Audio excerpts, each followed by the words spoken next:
Всем привет! В этом ролике вы узнаете самые яркие и интересные новости из мира музыки за последнее время. И перед тем, как начнется это видео, хочу всем порекомендовать подписаться на этот канал, чтобы не пропускать интересные истории из мира музыки, а также быть в курсе всех новостей и событий. Поэтому подписывайтесь прямо сейчас.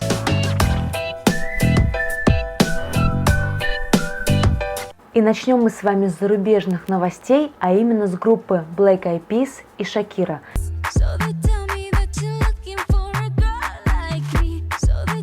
Вот вы спросите, что же их связывает?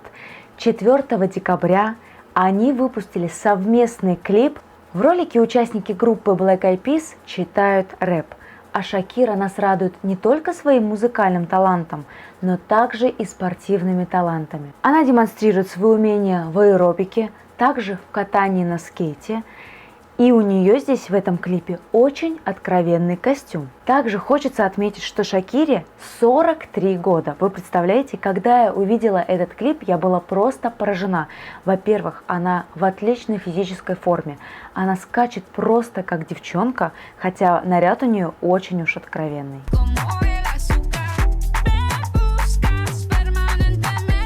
Всем советую посмотреть этот клип, потому что песня очень задорная, веселая. Шакира в этом клипе даже делает лунную походку. И вообще коллаборация Шакиры и Black Eyed Peas очень интересная.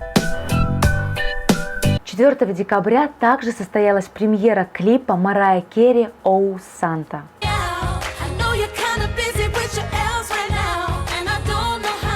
За рубежом уже вовсю идут новогодние концерты и рождественская подготовка. Композицию «Oh Santa» вместе с Марайей Кэрри исполняет Дженнифер Хадсон, а также Ариана Гранде. Но на самом деле этот клип – это всего лишь фрагмент из фильма, который Марайя Кэрри выпустила, который называется «Марайя Кэрри Magical Christmas Special».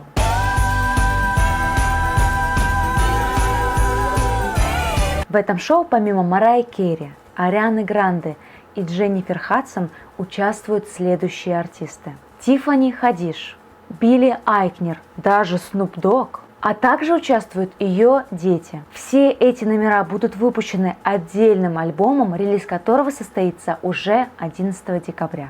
Всем тем, кто хочет создать себе новогоднее и рождественское настроение, а также послушать хороший вокал в исполнении прекрасных артистов, советую посмотреть этот клип.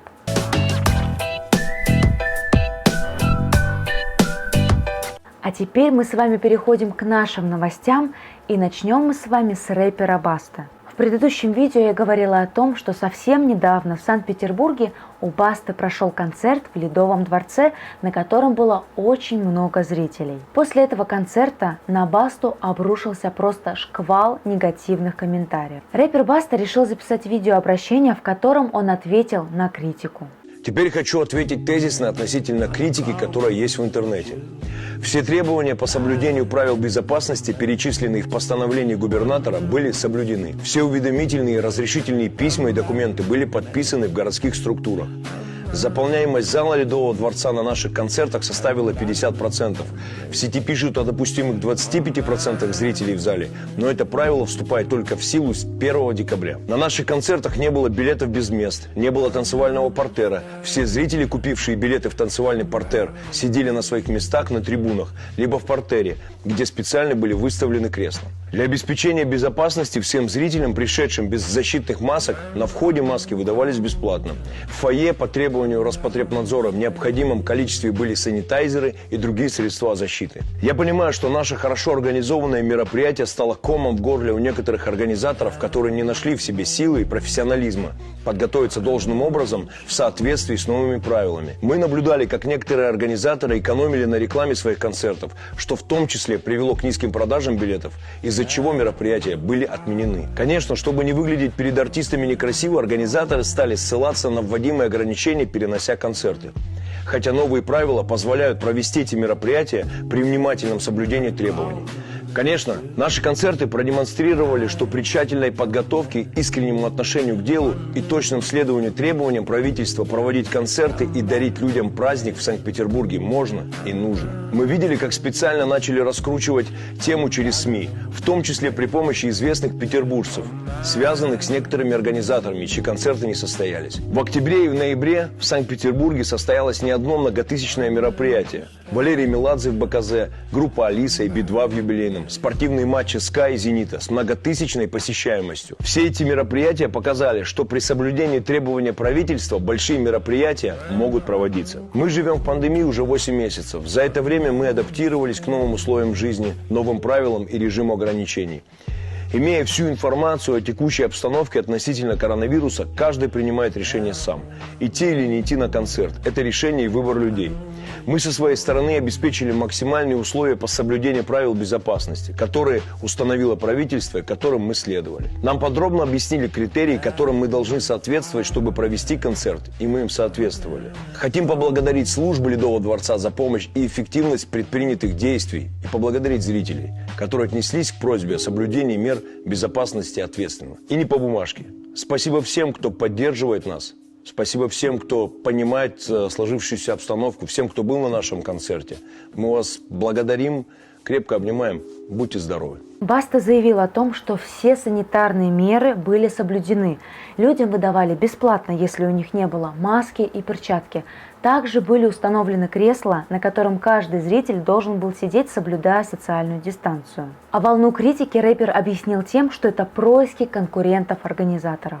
Посмотрим, как будут развиваться события и что из этого выйдет.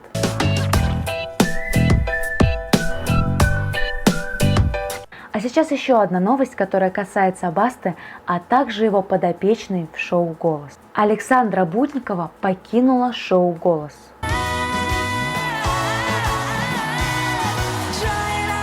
В первый же день этапа нокаута, когда наставники выбирают одного из трех и оставляют его, чтобы он прошел в следующий этап, Александра оказалась среди самых слабейших. Но когда участники выбывают, у других наставников появляется шанс спасти этого участника. Но никто из наставников решил этого не делать, и Александра Будникова покинула проект «Голос». Конечно же, Александра Будникова очень сильно расстроилась, о чем она открыто сказала, но создается такое ощущение, что из-за скандала с участием Александры Будниковой в проекте шоу «Голос» организаторы решили ее просто потихонечку убрать. Ведь, как мне кажется, они не ожидали, что это событие даст такой ход этому делу. Моя психика не была готова, видимо. Вот. И мне кажется, все достаточно логично. Организаторы убирают Александру Будникову и тем самым повышают рейтинг шоу «Голос». Мне очень хочется услышать ваше мнение по поводу этой ситуации. Напишите его, пожалуйста, в комментариях.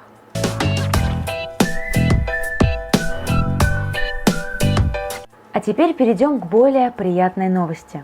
3 декабря в Государственном Кремлевском дворце объявили победителей национальной музыкальной премии «Виктория-2020». В этом году из-за непростой ситуации с вирусом премия прошла без зрителей. Организаторы мероприятия решили сделать на этом особый акцент. Звезды шоу-бизнеса, академики премии, а также VIP-гости разместились прямо на сцене, став полноправными участниками этого концерта, а зал был абсолютно пустой. При этом организаторам удалось соблюсти все требования безопасности. На входе все участники сдавали экспресс-тест на ковид, а снимали маски и перчатки только для съемок. На вечере было очень много звезд, среди которых Сергей Лазарев, Басков, Артик и Асти, Нилетто, Добро, Зиверт, Димаш и Полина Гагарина. Кстати, именно Полина Гагарина забрала награду «Лучшая поп-исполнительница» за песню «Смотри».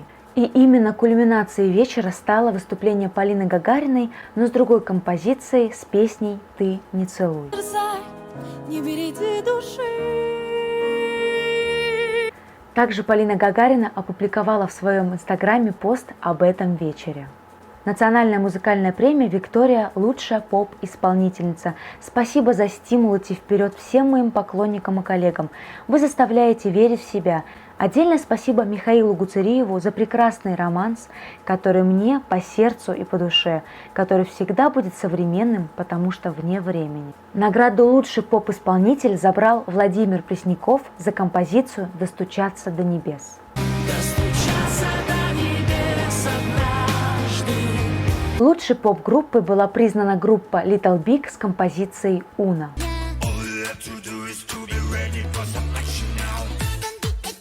Также в этом году были вручены две специальные награды. Певица Лариса Долина получила награду как легенда отечественной эстрады, а награду за неоценимый вклад в российскую культуру забрал Игорь Матвиенко. Остальные артисты тоже нашли, чем поразить гостей. Так, например, Димаш спел под аккомпанемент Игоря Крутого в окружении зеркал, которые двигались.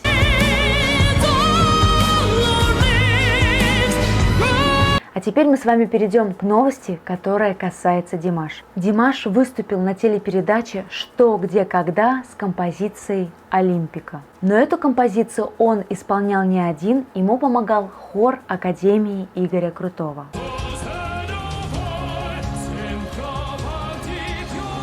А также еще одна новость. Димаш на съемках «Песня года» представил свою новую композицию, которая называется «Я скучаю по тебе».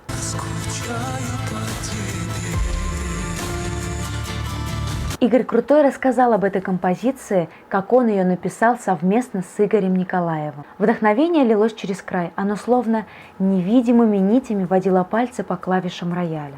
Композитор Игорь Крутой хотел, чтобы у песни была удачная судьба, поэтому обратился за стихами к Игорю Николаеву. Я отдал музыку на написание стихов Игорю Николаеву, так как время и традиции показывают, что когда мы вдвоем беремся за дело, то получается хит.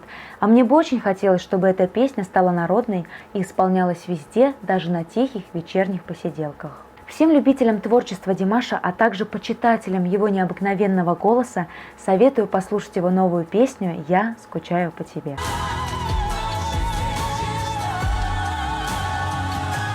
Еще одна резонансная новость, которую сейчас все обсуждают. Звезды рассказали о том, с какими трудностями им пришлось столкнуться из-за ограничений по поводу ковида. Так, например, Дмитрий Маликов пожаловался на то, что из-за ковида его доход упал аж на 80%. Сейчас, дайте немножко. Ну, на 80%. Ранее Маликов за вечер с выступлением получал от 15 до 20 тысяч евро, а сейчас получает всего лишь 350 тысяч рублей. В открытых источниках в интернете, это нетрудно там всем прочитать, говорят, пишут про то, что у вас там от 15 до 20 тысяч евро получается за вечер. Ну. Это примерно так и сейчас сохраняется, получается? Нет, упали. Упали, получается. Да, упало. Да, потому что евро подрос, и рубль упал, и у людей сейчас сложная ситуация. Но я соглашаюсь на достаточно скромные условия, потому что это возможность заплатить мне, например, за месяц своему коллективу деньги. Также Маликов заявил о том, что сейчас он готов браться за любую работу, ведь предложений очень мало. Также Валерий Меладзе рассказал о том, что сейчас у него проблемы с концертами. Валерий, Да, что вы делаете? картошку чищу, блин. Домашними делами занимаюсь. Через 40 минут должен быть у меня концерт в Крокусе. Как-то надо отвлечься. Я уже должен концертов, наверное, 50-60, может, больше. Иосиф Пригожин тоже высказался по поводу этой ситуации и рассказал о том, какие трудности им пришлось пережить из-за ковида. Смотрите, мы сейчас призываем к тому, чтобы был круглый стол, чтобы были выслушаны все представители в отрасли. Это и представители залов, представители технического оборудования, продюсеры, которые занимаются, инвестировали деньги в проекты, чтобы был какой-то такой... закашлял я, чтобы был какой-то диалог с властью, в том числе, в первую очередь, с Министерством культуры. Мы должны прийти с какой-то идеей, в которой будет отражено как сделать так, чтобы 600 тысяч человек, оставшихся на улице, получили какие-то деньги, продержались бы, и потом эти деньги либо вернули государству, либо, там, я не знаю, с процентами, либо еще как-то, да, либо была бы реструктуризация кредитов каких-то, либо еще что-то. Сказал Меладзе, сказал Пригожин, всем наплевать. Появляется Шнур, начинает обстебывать наши предложения, да, говоря о том, что мы как бы зажравшиеся люди, которым не хватает типа на хлеб. Также Пригожин рассказал о том, что из-за отмены концертов Валерии им пришлось вернуть 150 тысяч евро. У нас был один корпоратив, не в Москве, 150 тысяч евро. Это был безналичный расчет, естественно. Мы были вынуждены вернуть деньги в связи с форс-мажорными обстоятельствами, и мы лишены большего количества заказников и корпоративов в связи все-таки с ковидом. Да? Люди, которые приглашают на корпоративы, они ответственные. И, соответственно, как бы, учитывая все обстоятельства, мы с пониманием к этому отнеслись. Нам было болезненно их возвращать, эти деньги, но мы это сделали. А вот Сергей Шнуров придерживается немного другой позиции, и он рассказал о том, кто действительно страдает из-за пандемии. Но это не те люди, которые, на мой взгляд, испытывают тяжелое материальное положение. Есть кавер-группы в Москве, есть группы, которые менее значимые, которые зарабатывают исключительно своими выступлениями. Вот о них и нужно думать в первую очередь. И уж кому-кому, но не Иосифу Пригожину быть делегатом этих людей. А кому? Как бы ты определил? Есть такой человек, который может представлять цех вот этих вот не топовых музыкантов, но которых реально много? Да, я пытался сделать даже профсоюз. Есть такие люди. Их должно быть несколько, я думаю, как в ЦК КПСС. А там уж Ильич сам собой определится. А что вы думаете по поводу этой ситуации? Действительно ли звезды оказались в таком сложном положении или нет? Напишите об этом в комментариях. Это были все самые яркие и интересные новости из мира музыки за последнее время. Надеюсь, вам понравилось это видео. Не забывайте поставить лайк, написать комментарий, а также обязательно подписывайтесь на этот канал. И до скорой встречи!